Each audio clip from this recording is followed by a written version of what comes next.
Nag-aabang ako ng araw kasi sa winter bihira lang talaga sumikat ang araw habang nag-aantay.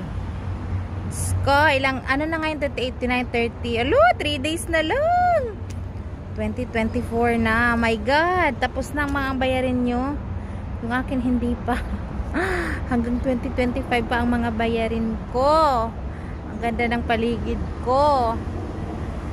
Diyos ko, nag-aabang ako ng init. Yung init naman, lulubog lilitaw. Meron, wala. Meron, wala. Tignan niya yung place ko. Oh, puro kahoy. Yin! Ding, ding, ding. Ang ganda ng nature. Ang ganda ng weather. Pasikat na naman ang araw. Umpisa na namang sumikat ang araw. Nakalimutan ko pang maglagay ng sunblock. Ay, malamig. Pero masikat ang araw. See you later. Nag-aantay ako sa